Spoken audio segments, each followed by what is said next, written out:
Welcome to Whachacha's Tabletop World, channel devoted to the love of board gaming. My name is Sweetness Whachacha, and today we're answering the question, can you play Marvel Zombies without the zombies? I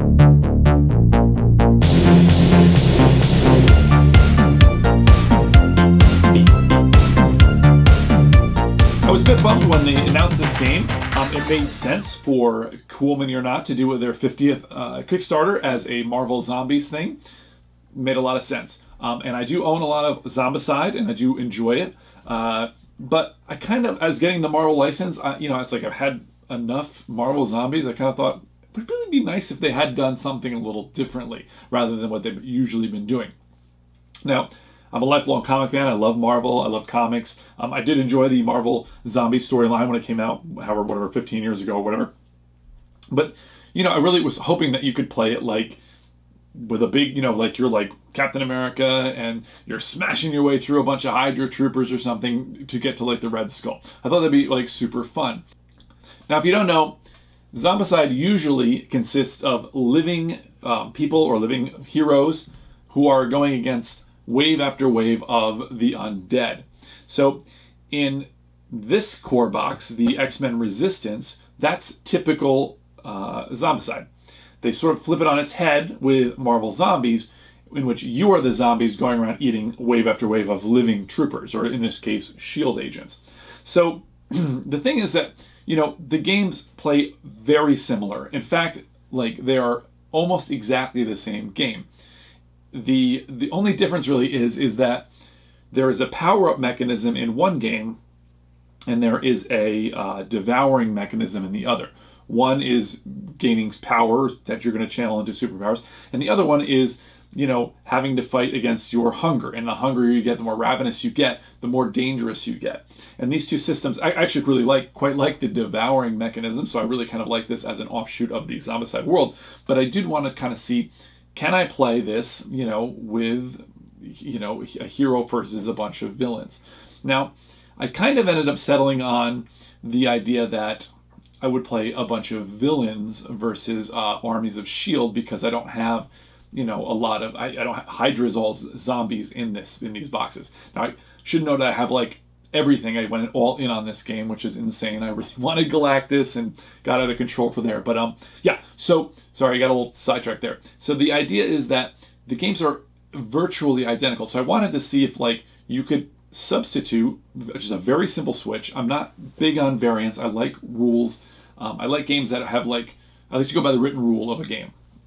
Now, I will put a little caveat or a little note here that Zombicide has historically, now again, I enjoy Zombicide quite a bit. I own a lot of it. But they've never been really great at a lot of the design and play testing.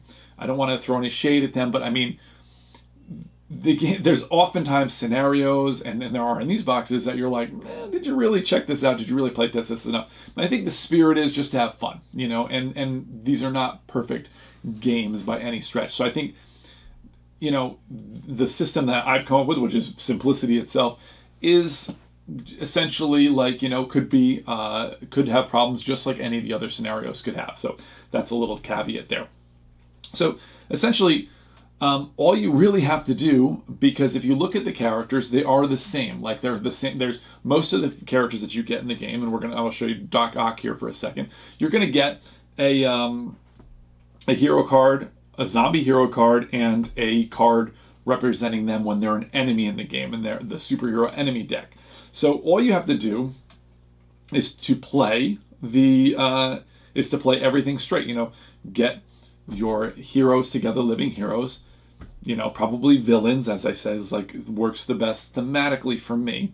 So you get some villains, you get a bunch of SHIELD troopers, and then you make a little deck of the living heroes. Now, normally, if you're playing hero mode, that would be the zombies, right? And so, does it work? That's the only real change you have to make, right? Is to use living over non-living. And so you have to do a few comparisons. The first thing, as I said, if you look at Doc Ock here, you'll see that all the zombie heroes have 5 life, and these regular living heroes have 3 life. But then every ability that they have is usually completely one-to-one, using Devour versus Power. So it's the same economy. It's just use a little bit of a different vocabulary. So that's pretty much the same. And then the decks themselves, the spawning decks, those are, I went through them both, and I didn't like make a spreadsheet or go crazy with it, but I sorted them, and I looked at them, and I did some averages and stuff, and they're pretty close.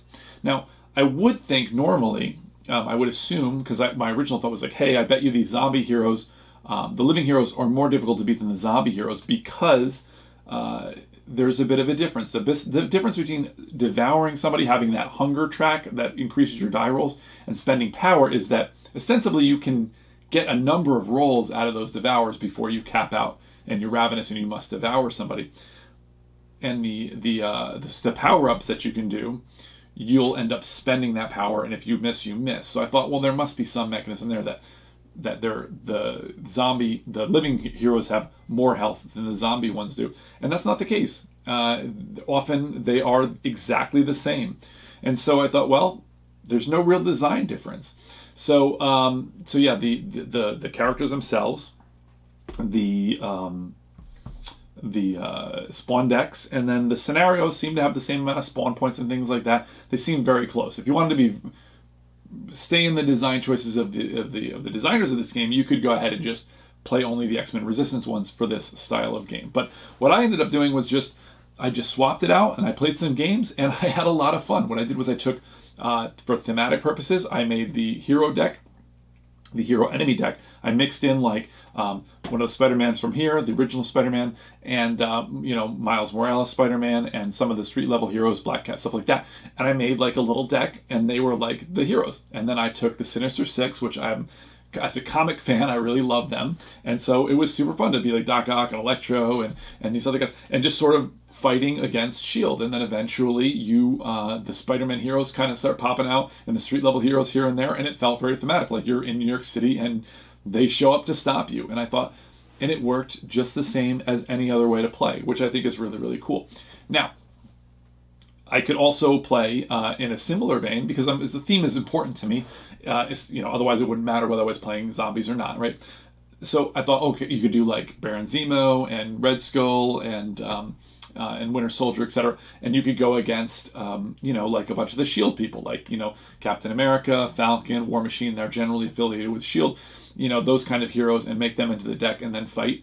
Now, the one kind of problem here is the only real problem, really, in the whole system, I should have said this before, are the bystanders. That's the only little wrinkle in this entire thing, is that the bystanders rules are a little bit, don't work completely wonderfully, but they're pretty good. I mean, you could just switch a couple little things up and they're fine. Or you could play the hero resistance ones and just leave, the X-Men resistance ones, and play those missions using the bystanders as they would normally act. So, but yeah, I thought about like, hey, it'd be really cool to run some of these villains against things, But unfortunately, the hero to villain mix, it's probably, there's at least 3 times as many heroes as there are villains. But it'd be totally fun to run them against Hydra or like AIM, a bunch of AIM guys, Ultron drones. I also thought, although Ultron isn't in it, so that's kind of strange. And then also, there's not a lot of, it wasn't until I really started doing this that I realized there's almost no cosmic heroes in this at all. The Guardians of the Galaxy box is a very small box, and that's really it. And so I thought like Skrulls would be cool, but then when I looked at the cosmic thing, that doesn't quite work out. Frost Giants would be another good one, but or that sort of thing. But there's only 2 Asgardians here. There's just Loki and Thor.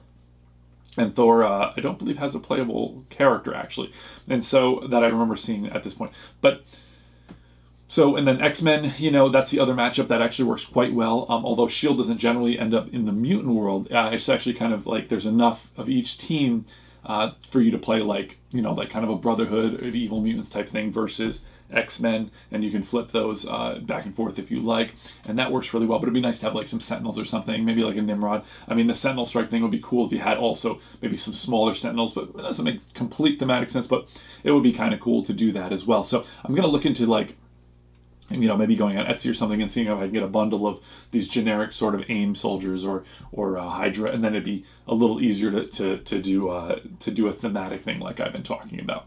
Now, I should mention also, though, that because you're taking the enemy decks, I have access to about 70 different characters that work, but there are about 10 of them that won't really work because they specifically use devour mechanisms, and I'll put those on the screen now. So that's one little wrinkle there. Also, obviously, having a huge number of characters, this works much easier for me, but if you only owned the core boxes, I don't think you'd really be able to do this quite as easily. Even if you bought one of the extra boxes, you might not be able to flesh out, if you'll pardon the pun, enough different characters to do that. You could, even if you decided to do like an Avengers versus X-Men inspired by that storyline in the same kind of way, you wouldn't have enough living heroes, I think, to do that unless you back the Kickstarter. So, that's one little caveat there or whatever. Although, there's plenty of other Marvel games you could sub in different characters and things like that. And as I said, it's kind of crazy for me to think about buying more minis when I have like a million of them here. But yeah, so very simple. System is just to, instead of using the zombie hero deck, just put put living heroes in there, and use whatever house rule or fudging you need to make the bystanders work. And Bob's your uncle. You've got a game of living non-zombie heroes. So it can work. I've tried it a bunch of times and I thought it was super fun. So yeah, let me know in the comments below what you think about that, and whether you were excited about trying that, whether you were hoping that would be the case in this game, or if you've got a line on a way to get a bunch of Hydra or AIM or anything like that. So thanks for watching. My name is Sweetness Whachacha, as I said, and now I've got to roll.